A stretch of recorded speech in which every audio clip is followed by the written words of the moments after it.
बुद्धिमान ब्राह्मण की रहस्यमयी यात्रा का प्राचीन काल में एक छोटे से गांव सत्यपुर में एक ब्राह्मण रहता था जिसका नाम धीरज शर्मा था। धीरज न केवल अपनी विद्वत्ता के लिए बल्कि अपनी गहरी अंतर्दृष्टि और समस्या सुलझाने की कला के लिए भी प्रसिद्ध था। उसकी सरलता, विनम्रता और बुद्धिमानी के कारण गांव के लोग उसे बेहद आदर करते थे। धीरज अपने दैनिक जीवन में प्रकृति के नियमों का पालन करता था और हर समस्या को तर्क और धैर्य से हल करता था। वह एक झोपड़ी में अपनी पत्नी सुमति और 10 वर्षीय पुत्र आदित्य के साथ रहता था। परिवार की आर्थिक स्थिति बहुत अच्छी नहीं थी, लेकिन वे संतुष्ट थे। राजा का निमंत्रण एक दिन गांव में राज दरबार से एक संदेशवाहक आया। वह धीरज से मिलना चाहता था। उसने बताया कि राजा वीरभद्र ने उन्हें तुरंत दरबार में बुलाया है। धीरज ने राजा के बुलावे को गंभीरता से लिया और अगले ही दिन महल की ओर प्रस्थान किया।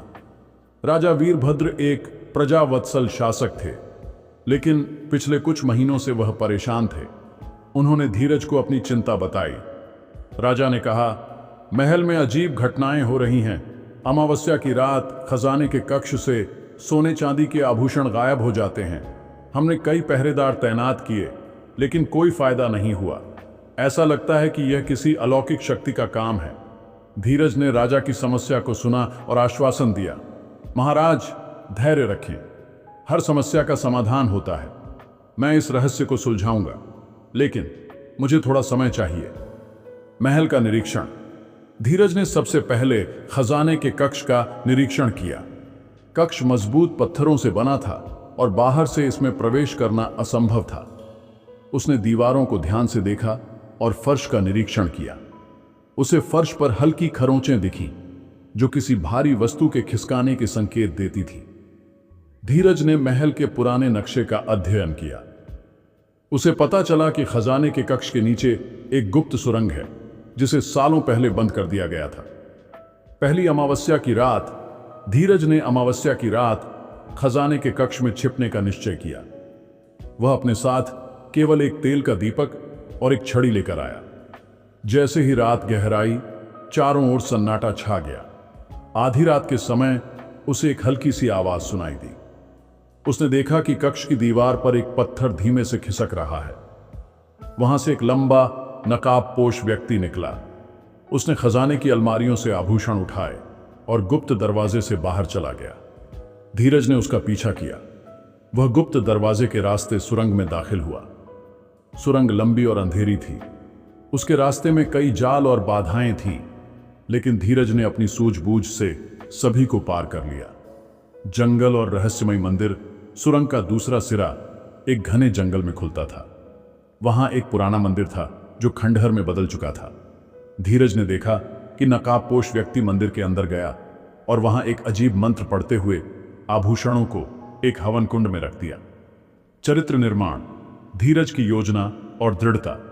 धीरज ने लौटकर राजा को कुछ नहीं बताया। उसने सोचा, पहले इस रहस्य को पूरी तरह से समझा जाए। उसने अगले कुछ दिनों तक गांव और महल के पुराने कर्मचारियों से जानकारी एकत्र की। उसे पता चला कि यह मंदिर किसी प्राचीन तांत्रिक का अड्डा था, जिसे वर्षों पहले शापित घोषित कर दिया गया था। दूसरी अमावस्या की रात, अगली अमावस्या की रात धीरज ने मंदिर में छिपने का निश्चय किया। वह जल्दी ही समझ गया कि यह तांत्रिक जीवित है और काले जादू के लिए गहनों का उपयोग कर रहा है। तांत्रिक ने इस बार अपने चेलों को भी बुलाया था। उन्होंने गहनों से भरा थैला हवन कुंड में रखा और फिर जादुई अनुष्ठान शुरू किया। धीरज ने चुपचाप राजा को संदेश भेजा। तांत्रिक का भंडाफोड़। तीसरी अमावस्या की रात राजा और उनके सैनिक मंदिर पहुंच गए। धीरज ने तांत्रिक और उसके चेलों को पकड़ा। तांत्रिक ने कबूल किया कि वह महल के पुराने कर्मचारियों में से था और उसने गुप्त सुरंग का उपयोग करके यह योजना बनाई थी। चरित्रों की विशेषता। धीरज शर्मा धैर्यवान, बुद्धिमान और नैतिकता के पथ पर चलने वाला। राजा वीरभद्र न्यायप्रिय और प्रजावत्सल। सुमति धीरज की पत्नी, जो उसे हर परिस्थिति में प्रेरणा देती है। तांत्रिक एक स्वार्थी और चालाक व्यक्ति, जो अपनी शक्तियों के लिए दूसरों का शोषण करता है। उपसंहार। धीरज ने अपनी सूझबूझ से न केवल राज्य को संकट से बचाया, बल्कि राजा का विश्वास भी जीता। राजा ने उसे महल में मुख्य सलाहकार बना दिया। शिक्षा यह कहानी हमें सिखाती है कि कठिन परिस्थितियों में भी धैर्य और विवेक से काम लेना चाहिए।